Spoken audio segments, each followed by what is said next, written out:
Good evening. Oman Nadi, thank you for logging in. Good evening.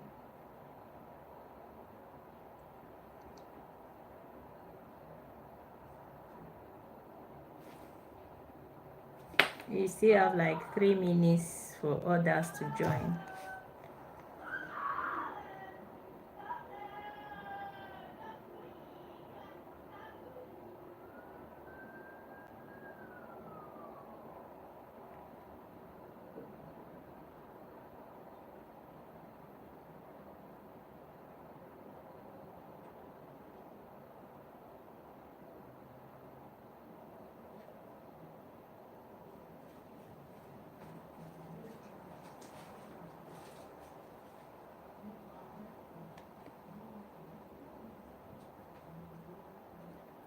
Thank you so much. It gives me a lot of joy when I feel like I am touching lives. Thank you. I appreciate that. Thank you.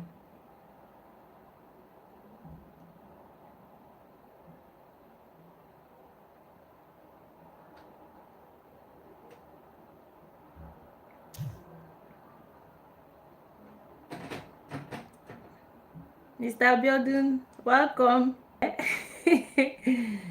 Thank you.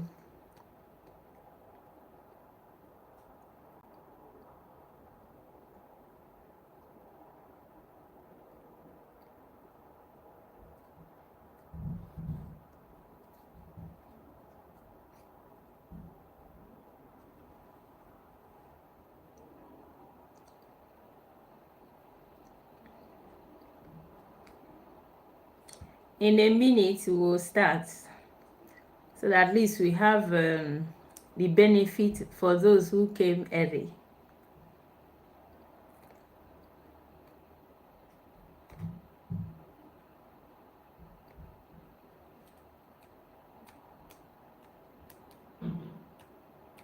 Mr. Abe, how is it going with your business?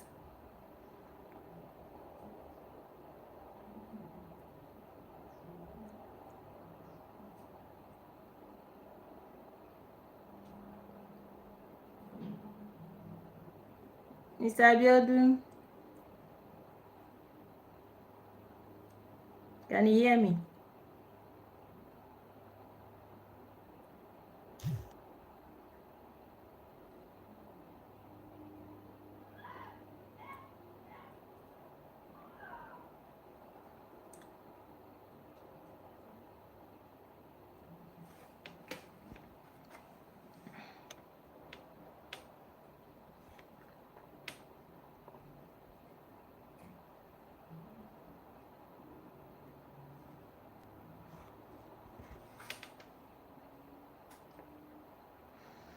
Good evening, Yabo.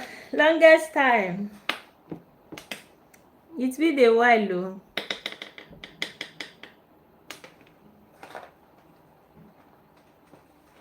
Welcome, everyone.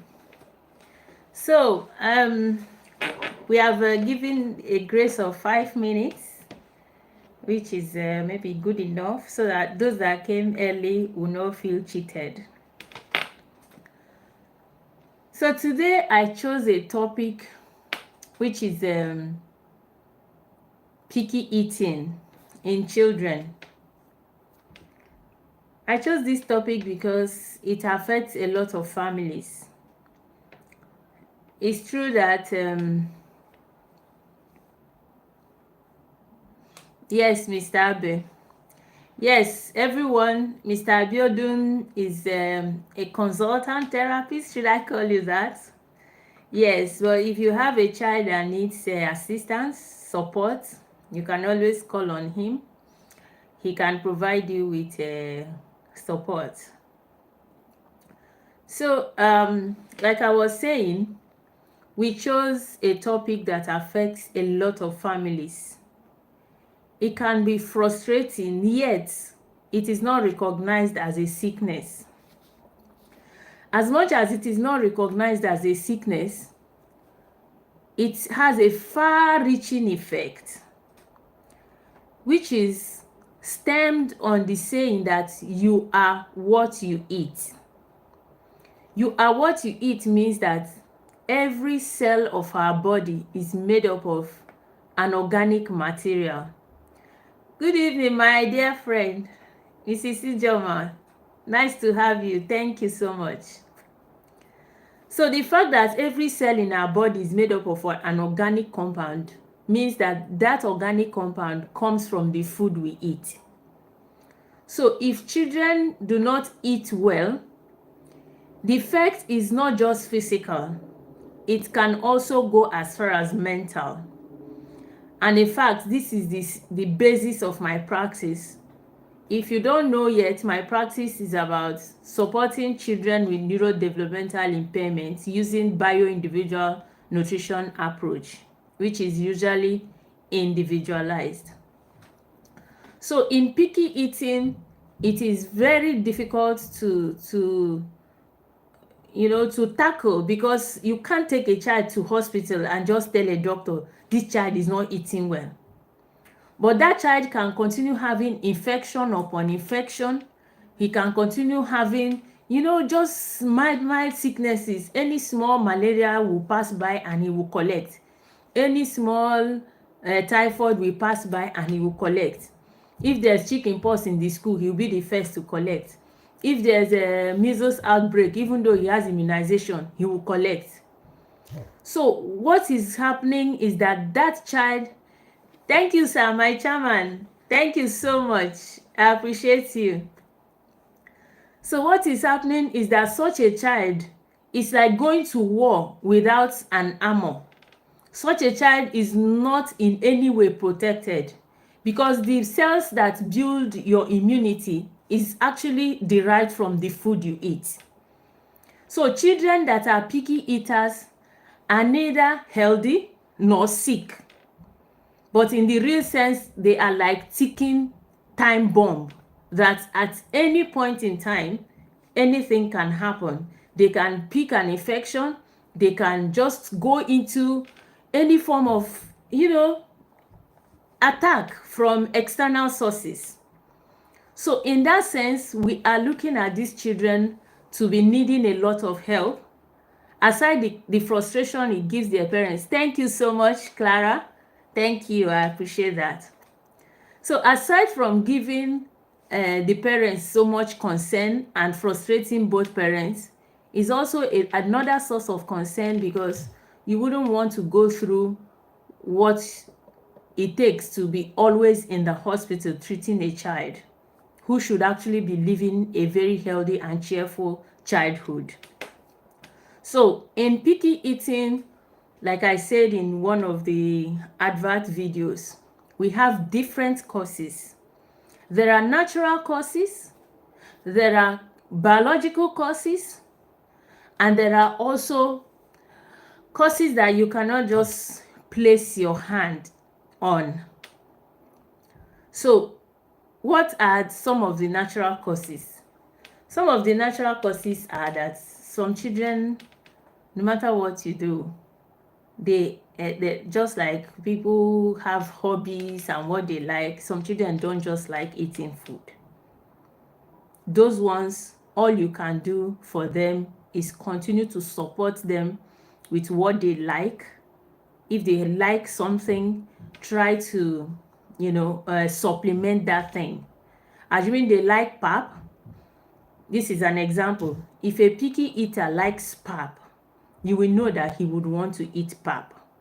So instead of just putting pap in a plate and give him, you can blend fruit, you can blend vegetables and use it as the base for that pap. If a picky eater likes yam porridge, instead of just pouring water and making yam, you can use either bone broth, or you can blend fruits and vegetables and use it as the sauce for that porridge. To that child, he or she is still eating his or her porridge or his or her pap, but you as a mother have used your sense to incorporate other nutrients into that child's food. So if a child is a picky eater and he loves a particular food, one way you can support that child is to be supplementing that food, hiding it here and there, you know, being very innovative about it. As a parent, this is one feature that you cannot afford not to have. So that is just one cause. This is a child who does not just like food. On the other hand, this is my favorite part. A lot of children do not eat food because they do not like the way it feels when they eat that food.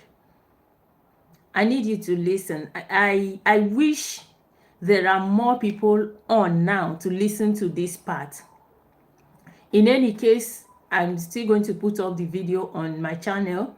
If you want to come back to it, you can still go back to it.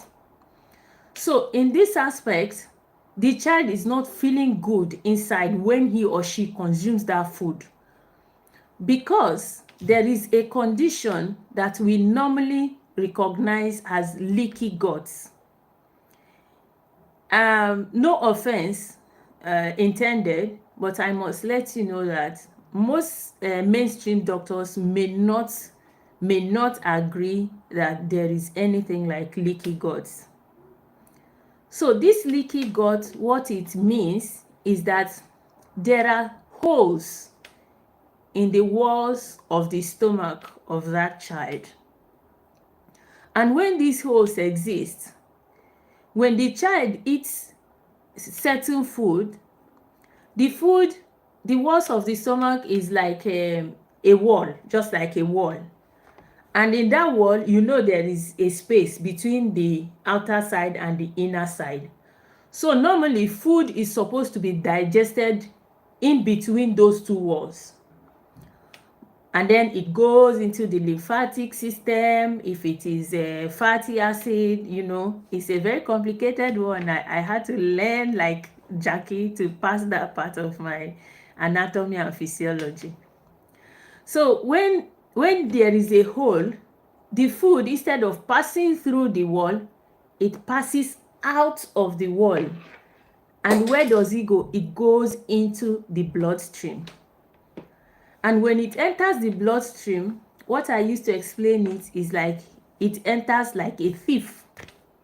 And I bet you if I was sitting here that I'm sitting now, and somebody burst through the ceiling and I have a gun, I would have shot the person before I even recognized whether he was my husband or my sister or my child. And that is exactly what the body does. So when that food passes through the wall and goes into the bloodstream, the body releases antibodies. The body sees it as an attacker. The body sees it as a toxin. And in fact, it is called endotoxins. So the body sees it as toxins and begins to fight. It produces antibodies to fight it. And then when they begin to fight, it's either the child begins to feel like he's allergic to that food, or subsequently he or she will refuse to eat that food, or he or she will want to eat only that food.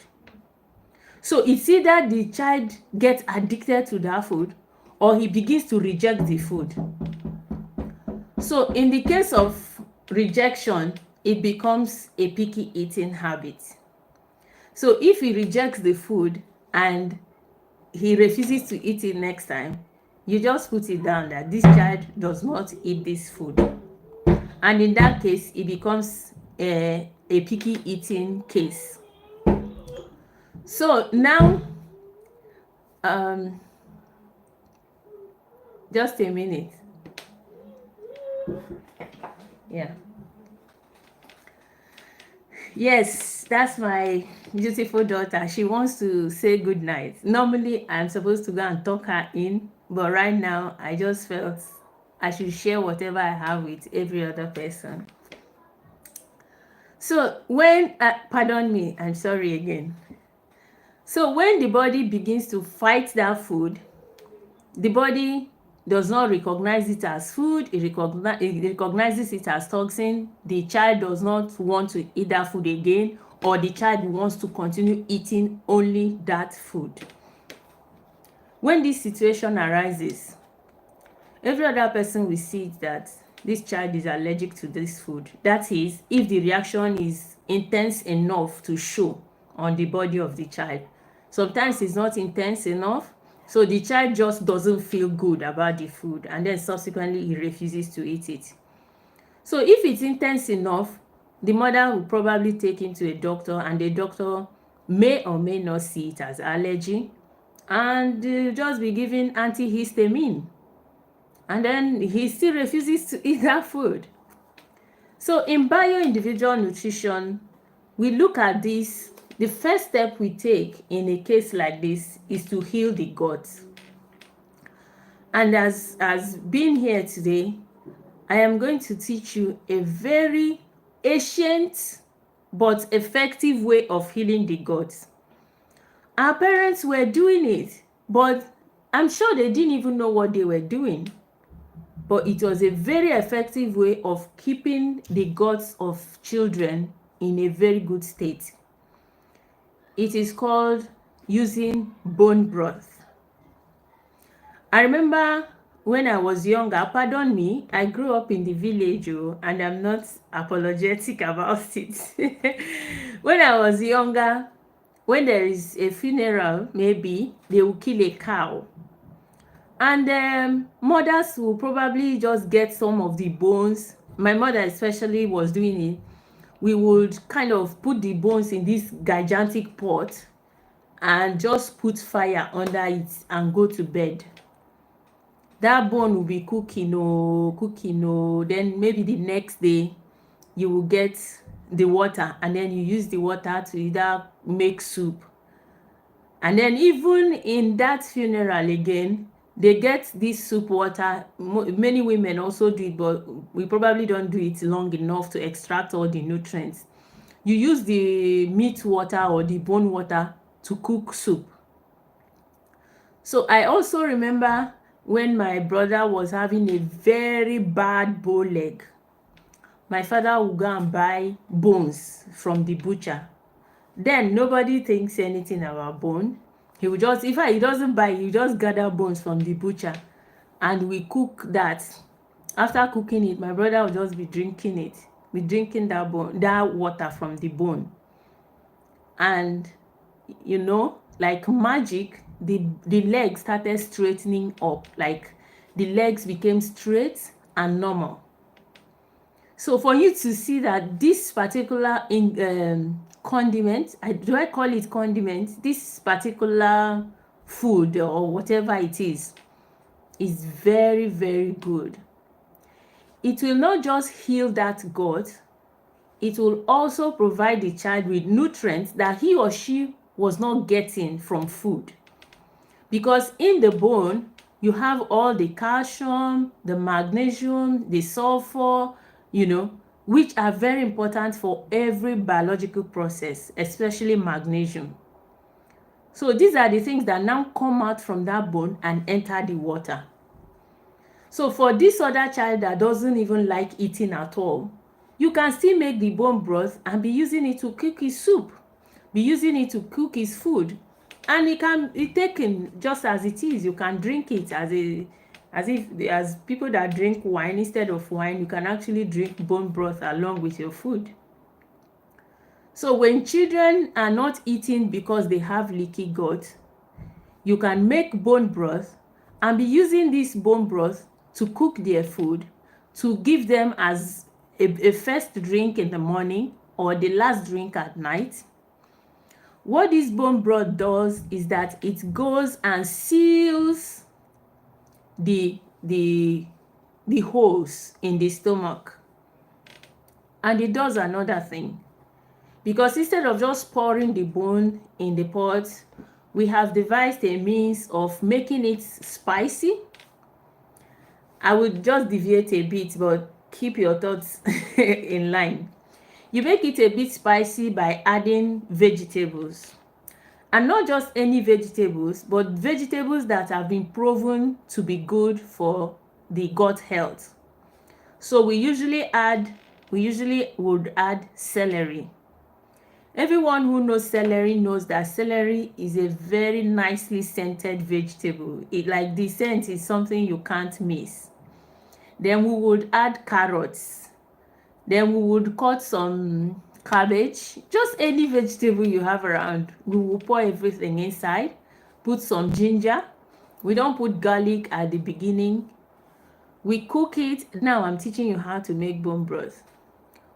For children with neurological impairments or people with some chronic diseases who have what we call who are sensitive to histamine. I'm going a bit technical, but it's just for you to understand. Histamine is something we call biogenic amine. Biogenic amine is produced when protein is cooked for a very long time. So for you to avoid, starting another thing in their body, if you have any condition that you think you might be sensitive to histamine, we recommend that you cook it just for at most 5 hours. But if you're even using pressure pot, you have to cook it for a shorter time, which is 3 hours or less. So for that, you would have been able to extract everything in what you have done. And then you may ask, what do I do with the chaff when I'm done? The chaff is not really chaff. You can just remove the bones. Make sure the bones are out. First, you have to sieve it because you'll be drinking it, so you wouldn't want to have pieces of bones or vegetables in it. You have to sieve it with a cloth sieve. You sieve it with cloth sieve and drink or give the child the liquid. Then the solid, you remove the bones carefully, blend the rest of it, put it in ice packs. So in those ice packs, you freeze them. When they are frozen, you put them in a Ziploc bag and store in your freezer. What would you do with them? Yes, monosodium glutamate is something that is poisonous to your brain and your body. And it is so much in our Maggi. Sorry, I shouldn't call a name of brand. It's so much in our bouillon cubes. So bouillon cubes do have monosodium glutamate. So by the time you get these cubes of bone broth remnants, I should call it that, I bet you there is no soup you cook with it that you would miss the taste of bouillon cube. By the time you're done cooking, just put 1 or 2 of your cube, your own special cube, put it in your pot of soup and invite me to come and eat. Just invite me to come and eat and I'll be happy. So dear friends, when you go on this, give it 3, it won't even be up to 3 months. I have a lot of families that within 1 month, within 2 months, they are amazed at what the child can eat. The child begins to eat because at some point, the body now realizes that this is actually not an enemy. I can actually eat this and still feel good. Why? Because the holes through which it passes into the bloodstream have been healed. So if you have a child who is finding it difficult to eat, try and look into the physiological cause. So in this physiological cause, what you do is what we have just described, which is the bone broth and then the bone broth cubes. All of these add up to healing the guts. So this biological cause is something that a lot of people overlook or are not aware of or think is too difficult to do or do not just want to do it. But I assure you, whatever you are doing for a child at a tender age is something that is going to lead him or her to even old age.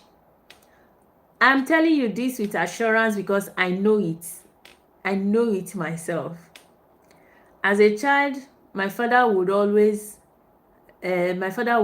go to the backyard and drag vegetable. In fact, you cannot put any food in the pot in my house without some vegetable.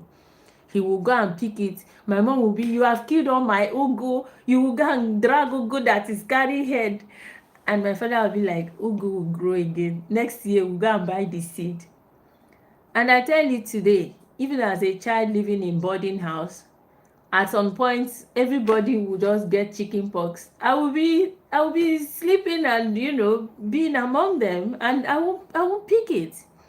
Even up to today, people around me could just go ill and get really sick, but I hardly pick them. I can count. I am O positive, AA, but I can count how many times I've treated malaria. Yes, I believe in God and I believe in His powers and His mercies. But I can assure you, I also have a strong feeling that a proper childhood foundation is having a lot to do with this. In essence, what we are saying is a child not eating has a very far-reaching effect. And as parents, being here, the only person I know here that is not a parent is Father Jude. Father Jude, thank you. I appreciate your support and all. But as a parent, I am saying, if you go out of your way today to support your child to eat better, you are sowing a seed that you and your child will continue to reap for the rest of their lives. In nutrition, we have a graph. That graph shows the life cycle of a human being that started eating well as a child and the life cycle of a human being that started feeding well as an adult. And you realize that if you started feeding well as an adult, just very tiny difference is what you're going to make. The graph just goes up and it goes down. But that of a human being that started feeding well as a child, the graph goes all the way up, reaches peak before it starts coming down. And what it tells you is that it is, I don't know how to say it, it's an investment for a child to feed well. So in this approach of using your bone broth, you are not just providing the child what will heal the gut, you are also providing additional nutrients with the fruits, the vegetables, the spices, and every other thing that is in there. You are still providing additional nutrients. And there is also the third part. I said there are three parts: natural, biological, and physical. The third part is very dear to me. It was my research topic for my thesis as for my master's in human nutrition. For my master's in human nutrition, I studied feeding challenges, nutritional intake, and nutritional status of children living with autism, children and adolescents living with autism. Today we realize that a child is not just autism and its brothers and sisters are not just the only disability that a child could have that can affect their food intake. There are children who do not have autism, but they have sensitivities. There are kinds of foods they do not want to eat, and there are kinds of food they may want to eat.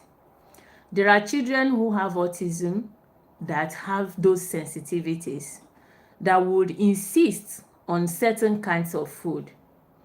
So, how do we help those children? First of all, the children that want a certain kind of food, as a mother, like I said before, you have to be innovative. I'll give you an example. My daughter would always want to eat the back of akara. and leave the inside. So each time you give her akara, you either find the whole thing inside dustbin and she ends up going hungry, and you end up using your hard-earned beans, and everybody is angry. So what did we have to do? We started making akara chips. Yeah, if Muhammad will not come to the mountain will go to Muhammad. We started making akara chips. How do we make it? We just be dropping the beans. We make that for everyone.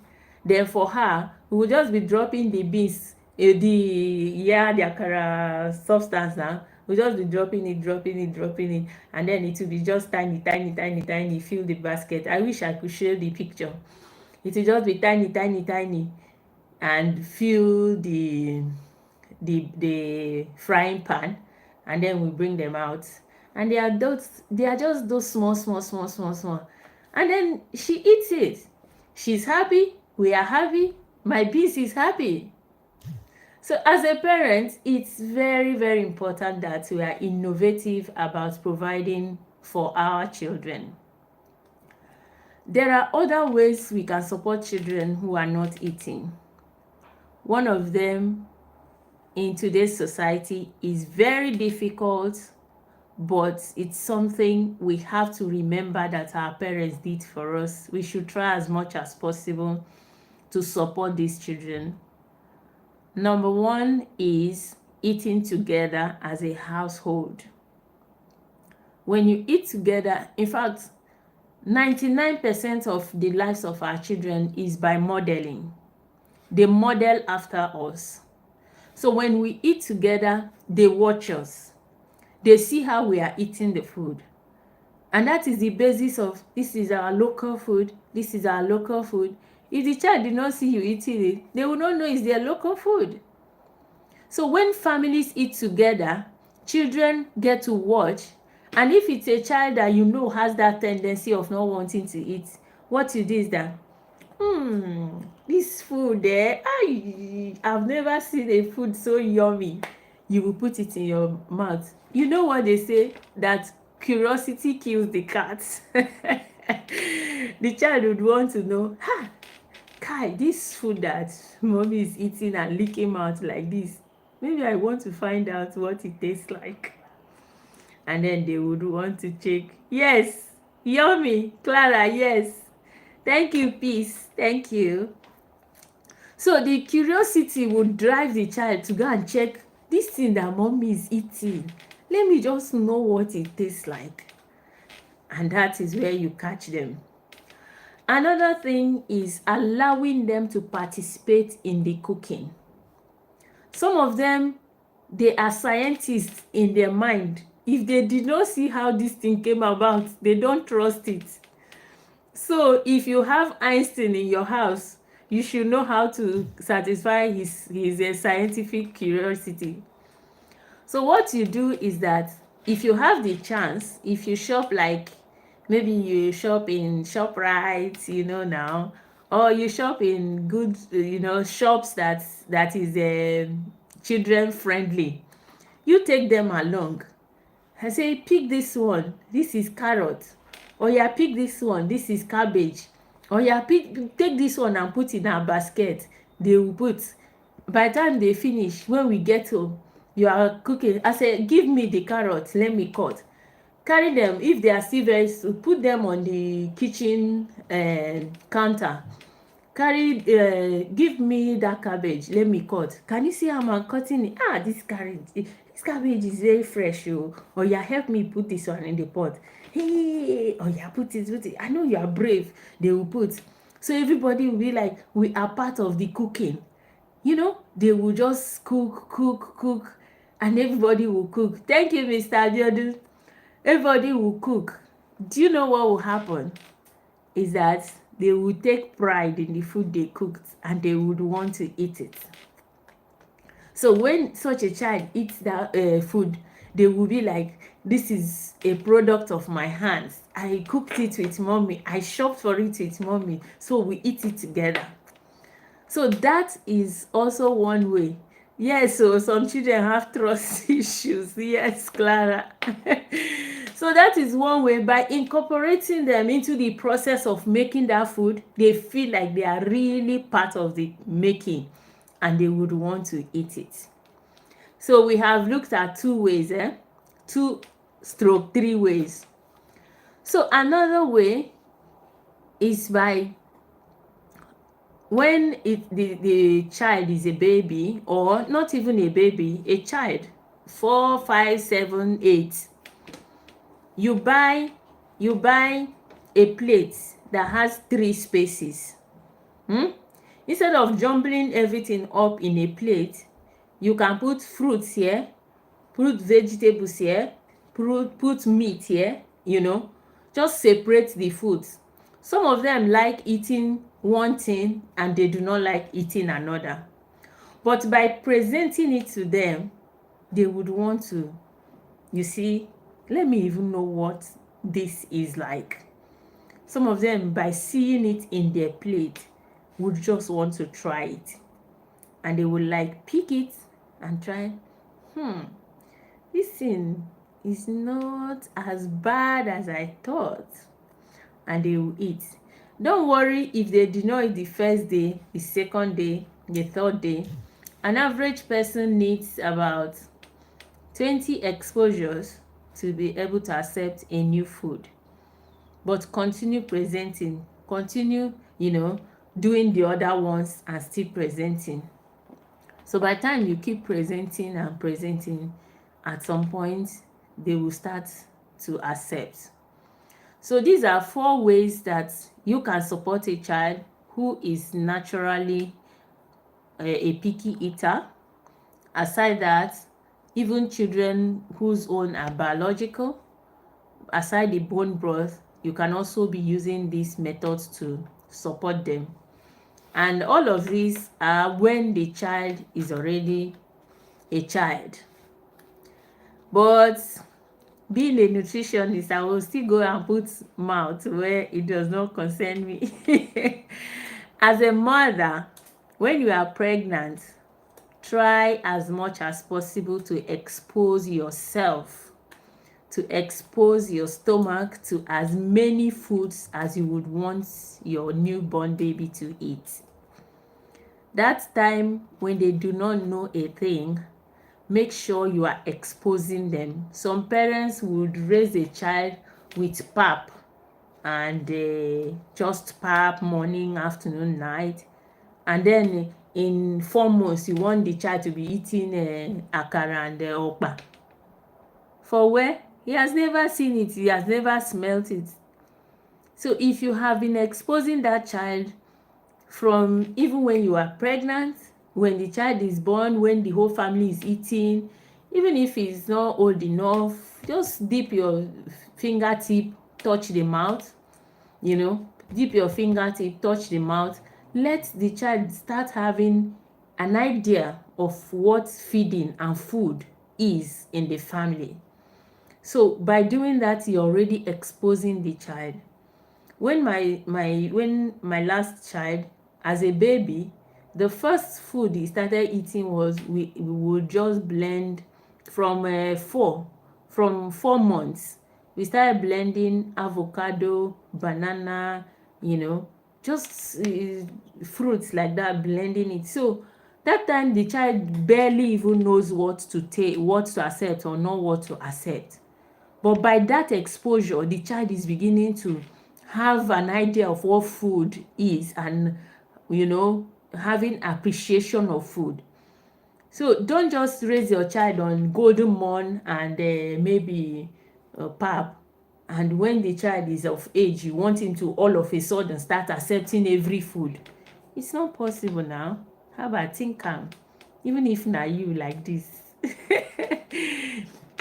So dear friends, I just felt that families out there need to support their children to grow up, to become the Otedolas of their time, to become who are the science gurus, a lot of professions that they can actually going to become very reasonable humans, because it goes hand in hand. Physically and mentally, children need to be supported, and good food supports physically and mentally.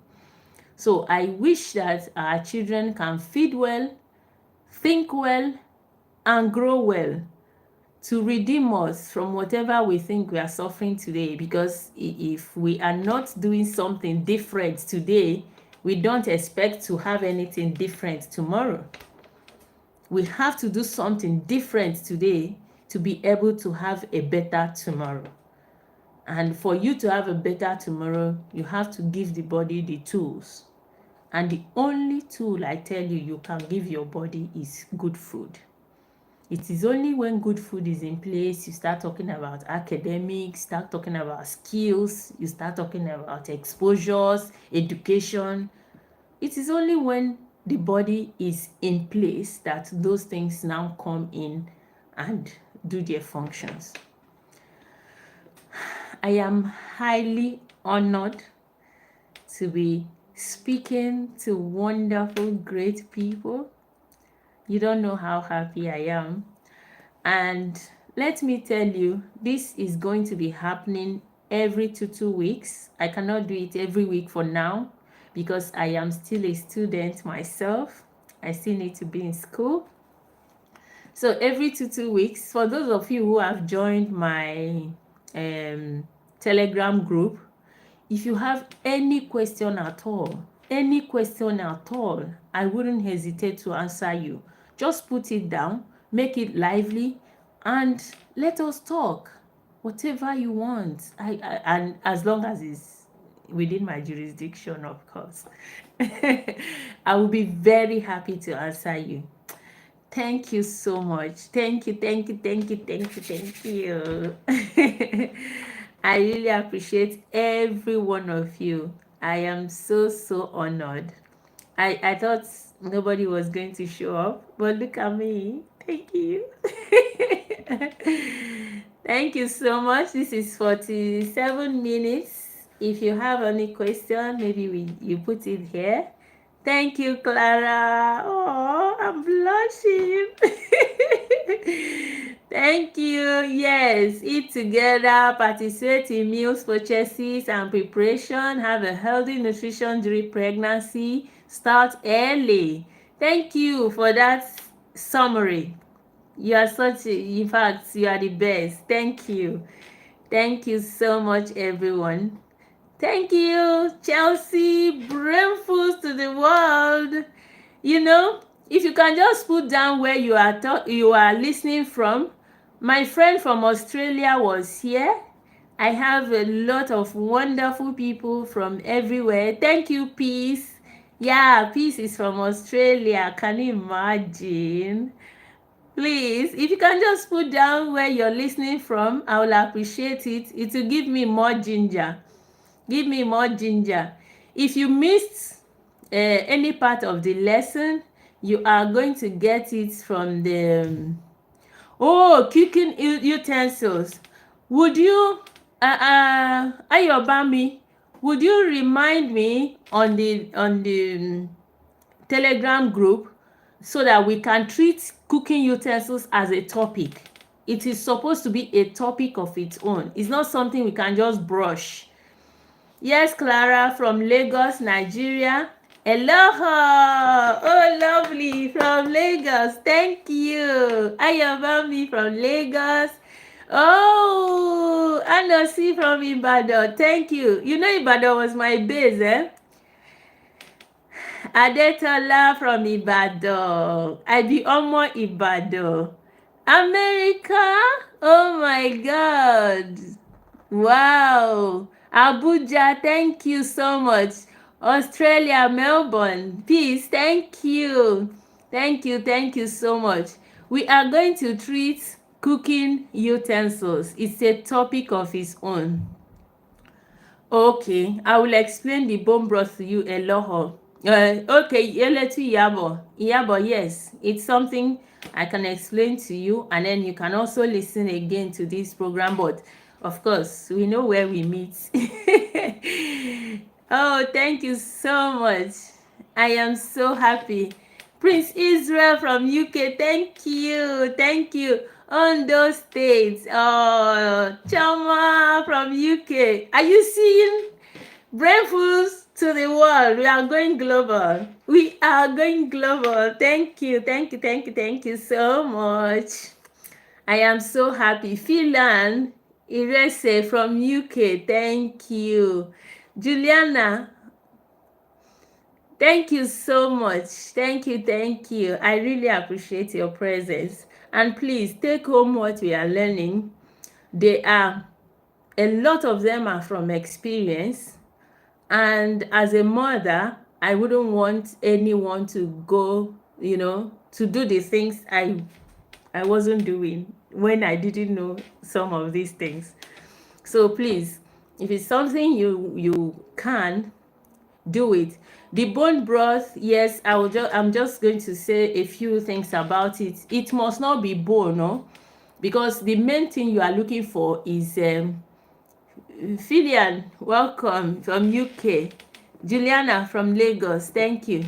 Sorry. So it must not be bone because what we are looking for is gelatin.